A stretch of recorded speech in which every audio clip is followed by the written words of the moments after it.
Hello, welcome back to my channel. ഇന്ന് നമുക്ക് കൈ ചൊറിയാതെ ചേന മെഴുക്കുവരട്ടി എങ്ങനെ ഉണ്ടാക്കാമെന്ന് നോക്കാം. ഒരു 3-4 ചേന പറിക്കാതെ കിടപ്പുണ്ടായിരുന്നു. ഇപ്പോൾ കുംഭമാസം ആയില്ലേ, ചേനയൊക്കെ നടേണ്ട സമയം കഴിയാറായി. അപ്പോൾ എനിക്ക് തോന്നി അതൊന്ന് പറിച്ചിട്ട് വീണ്ടും നടാമെന്ന്.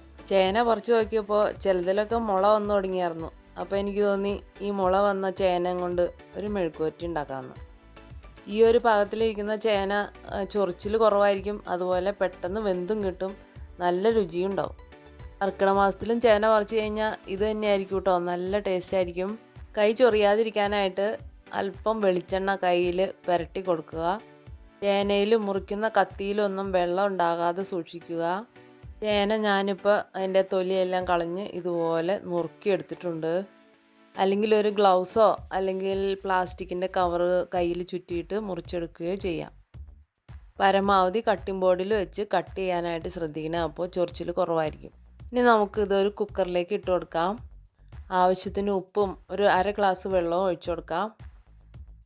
അതിനുശേഷം അടച്ചു വെച്ച് വേവിക്കാം. ഒരു 2-3 വിസിൽ വരുമ്പോൾ നമുക്ക് ഓഫ് ചെയ്യാം. ഇന്ന് പറിച്ചെടുത്ത ചേന ആയതുകൊണ്ട് വേവ് കുറവായിരിക്കും. 2 ദിവസം കഴിഞ്ഞാൽ ഇതിൽ കൂടുതലായിരിക്കും വേവ്.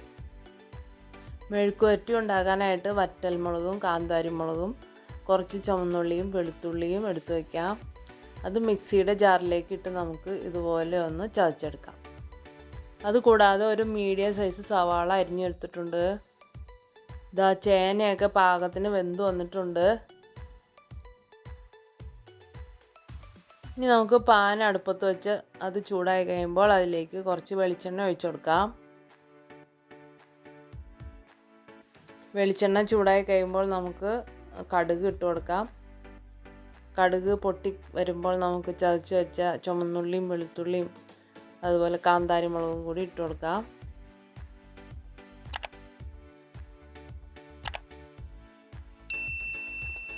അതൊന്ന് മൂത്ത് വരുന്നത് വരെ നമുക്കൊന്ന് ഇളക്കി കൊടുക്കാം. മൂത്ത് വരുമ്പോൾ നമുക്ക് വറ്റൽമുളകും കറി ലീഫും ഇട്ട് കൊടുക്കാം. നന്നായി ഇളക്കി കൊടുക്കാം. ഇനി അതുകൂടാതെ 1 ടീസ്പൂൺ മഞ്ഞൾപ്പൊടിയും ഒരു അര ടീസ്പൂൺ കുരുമുളക് പൊടിയും എടുത്തു വച്ചിട്ടുണ്ട്. നമുക്കതിലേക്ക് ഇട്ട് കൊടുക്കാം. നന്നായി ഇളക്കി കൊടുക്കാം. അതിൻ്റെ പച്ചമണം മാറി വരുമ്പോൾ നമുക്ക് അരിഞ്ഞു വെച്ച സവാള ഇട്ട് കൊടുക്കാം. സവാളയൊക്കെ ഒന്ന് വഴറ്റി കിട്ടുന്നത് വരെ നമുക്കൊന്ന് ഇളക്കി കൊടുക്കാം. സവാളയൊക്കെ നല്ലപോലെ വഴറ്റിയെടുത്തിട്ടുണ്ട്. ഈ ഒരു പാകമാകുമ്പോൾ നമുക്ക് വേവിച്ച് വെച്ച ചേന ഇതിനകത്തേക്ക് ഇട്ട് കൊടുക്കാം. ഇതെല്ലാം കൂടി നന്നായി മിക്സ് ചെയ്തെടുക്കാം കേട്ടോ. അതിൻ്റെ വെള്ളമൊക്കെ ഒന്ന് പതിയെ വറ്റി വരുന്നത് വരെ നമുക്കൊന്ന് ഇളക്കി കൊടുക്കാം. ഇനി നമുക്ക് കുറച്ച് കറി ലീഫ് ഇട്ട് കൊടുക്കാം. അതിനുശേഷം ലേശം പച്ച വെളിച്ചെണ്ണയും കൂടി അതിനകത്തേക്ക് ഒഴിച്ചു കൊടുക്കാം. നമുക്കിതെല്ലാം കൂടി ഒന്ന് മിക്സ് ചെയ്ത് വയ്ക്കാം. അപ്പോൾ ഇതാ നമ്മുടെ നല്ല ടേസ്റ്റി ആയിട്ടുള്ള ചേന മെഴുക്കുവരട്ടി റെഡി ആയിട്ടുണ്ട്. അടിപൊളി ടേസ്റ്റാണ് കേട്ടോ. അടിപൊളി എന്ന് വെച്ചാൽ വായിൽ കൊതി ഊറുന്ന ടേസ്റ്റ്. നിങ്ങൾക്കത് ചെയ്ത് നോക്കുമ്പോഴേ മനസ്സിലാവുള്ളൂ. ഇതിപ്പോൾ ഇഷ്ടമില്ലാത്ത കൊച്ചു കുട്ടികൾ വരെ കഴിക്കും. കഫക്കെട്ടുള്ളവരൊക്കെ ചേന കഴിക്കുന്നത് നല്ലതാണ്.